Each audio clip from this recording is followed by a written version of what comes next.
T-minus 20 seconds and counting.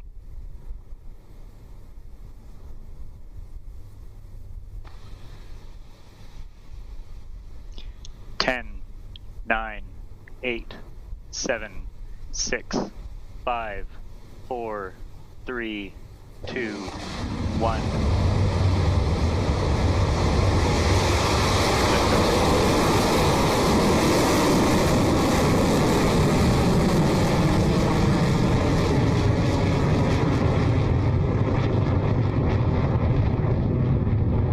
Beginning pitch over.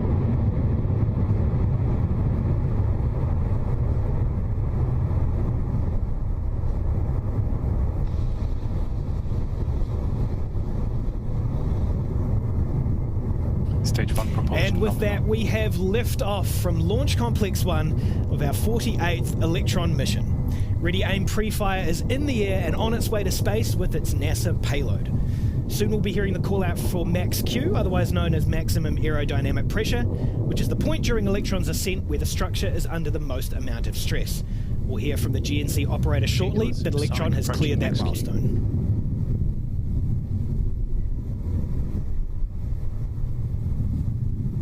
High voltage battery discharge is nominal.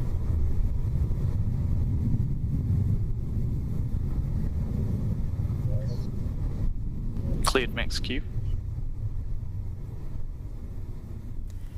And that was the max Q milestone, passed cleanly through by Electron as it carries on its mission to orbit for NASA. We're now at over 18 kilometers in altitude and moving at over 2,400 kilometers an hour.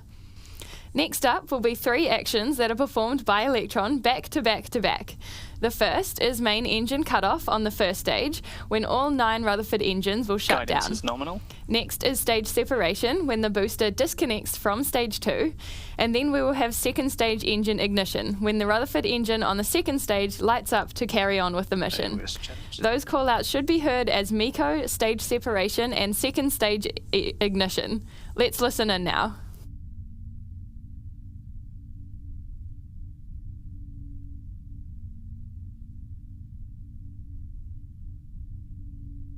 Stage 1, propulsion holding nominal. Stand by for MECO in 30 seconds.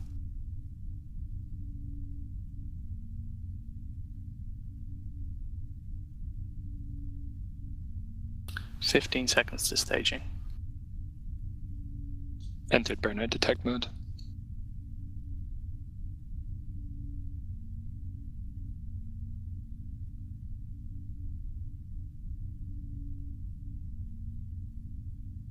MECO confirmed.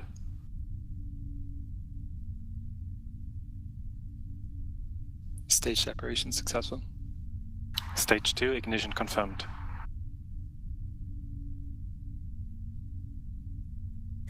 MECO, stage separation and engine start on that second stage. Electron is sailing smoothly through space so far. Now, that red hot engine nozzle that you see on your screen is what's powering Electron's second stage, past 105 kilometers in altitude and 8,350 kilometers an hour. High voltage battery discharge nominal. Now, although Electron is moving at over 7 times the Stage 2 speed of sound, there's nominal. very little resistance in the vacuum of space. So the next major milestone coming up is fairing jettison, where the 2 halves of the rocket's nose cone will separate and fall back to Earth. On missions like this, where the payload is a tiny portion of our overall mass, we leave the fairing connected for a little while longer than usual. Now, we should see that fairing jettison occur just after 4 minutes, and hopefully we'll get a good shot of them separating and falling on their way back to Earth.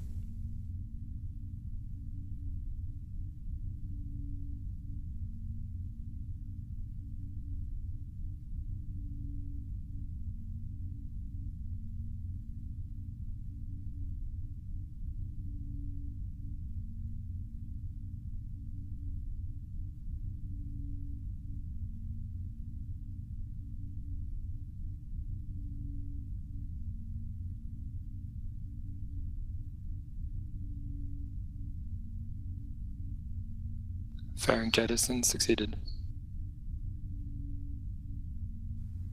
And that there was the call out for fairing jettison, confirming that the nose cone on Electron has split apart and fallen away in preparation for NASA's PREFIRE satellite to deploy.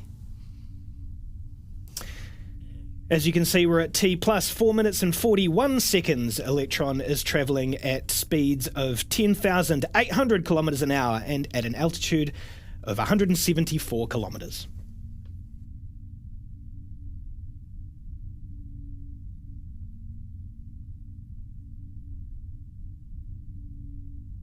Stage 2 propulsion nominal.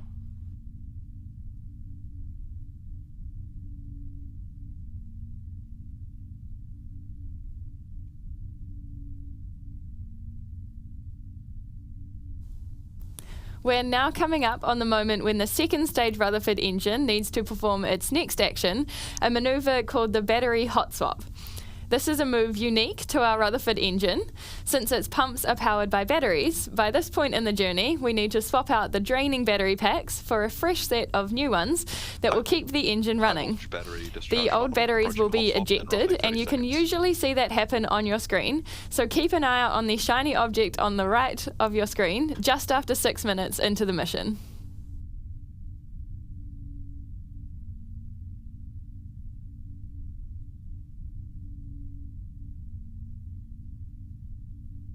Throttling down.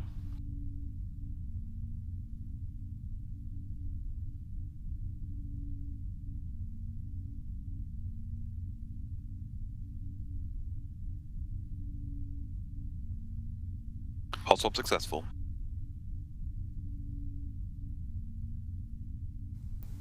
Another milestone down. That was battery hot swap for the second stage Rutherford engine. All is continuing nominally for Electron, its engine, and the mission as we carry on past 210 kilometres in altitude at more than 15,000 kilometres an hour. The next actions for the second stage will then be some of its last, including shutting down the Rutherford engine for SECO before separating the kick stage and NASA's PREFIRE satellite. Those milestones will happen back to back just after 9 minutes into the mission.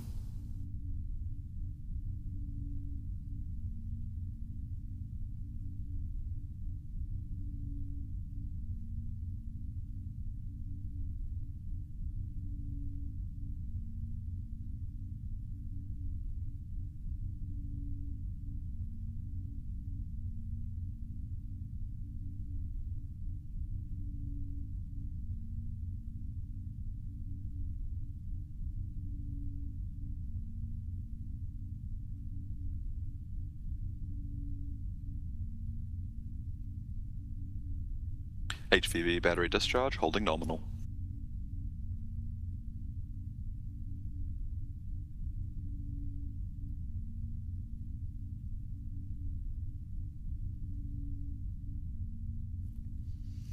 T plus 7 minutes 46 seconds into this mission. The engine that you see on your screen is Electron's Rutherford engine. Now, as Kim mentioned before, the sea level version of that engine is capable of 5,600 pounds of thrust, and the vacuum version you see on your screen now is capable of 5,800 pounds of thrust. Now, Electron's total at liftoff is about 50,600 pounds, and compare that to a single Archimedes engine for our upcoming neutron rocket. The single Archimedes is capable of 165,000 pounds of thrust, which is the equivalent of 3 entire Electron rockets or 27 Rutherford engines on their own. It's now T plus 8 minutes and 30 seconds. That means we're coming up to the second stage engine cutoff for this launch, which is an action very similar to what Electron performed for the first stage separation earlier in the count. And much like before, Electron will power down its engines before separating the kick stage with its NASA payload. The timing of that shutdown is expected right as we reach our target 200 kilometre perigee. So let's listen out now for that engine shutdown and stage separation.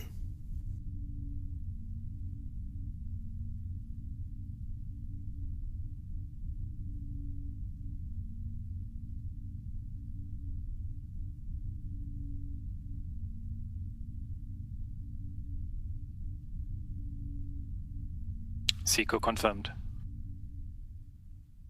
Stage 3 separation confirmed. Nominal transfer orbit achieved. And just like that, 9.5 minutes after lifting off, we are in space. The second stage engine has now shut down, and the kick stage has separated, ready to perform its own specific maneuvers to place NASA's payload into its target low Earth orbit for the PREFIRE mission. We have a while to go until the kick stage completes its first half lap of Earth. It's at that point, when we're on the opposite side of the sphere to where we are now, that the kick stage will fire up its Curie engine to circularize its orbit ahead of release of the PREFIRE satellites out into space. We'll be back on this webcast to listen through those final calls at around T plus 50 minutes. We'll see you back here then.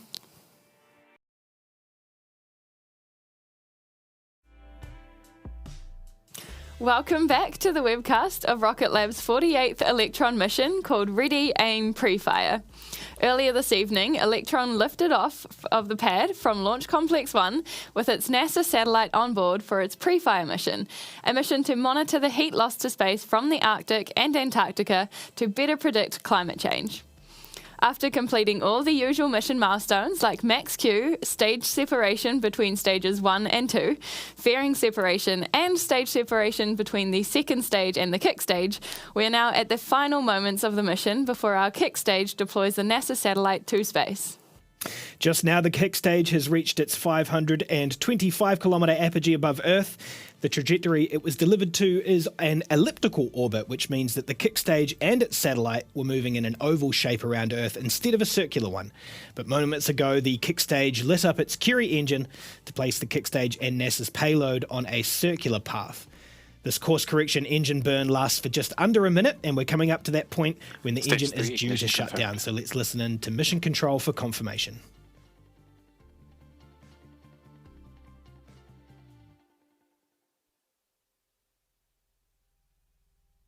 Stage 3 propulsion is nominal.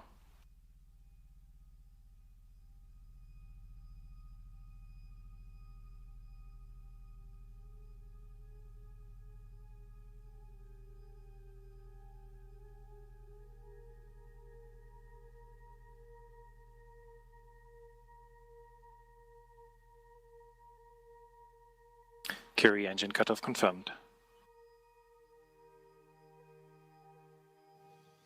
There we go. That's engine shutdown of the Curie engine on the kick stage. We're now less than a minute from payload deployment of NASA's PREFIRE 1 payload to detect how much thermal energy escapes the Arctic and Antarctica into space. After this launch, we'll be back on the pad in the coming days where the second PREFIRE satellite joins its colleague in space.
Signing off.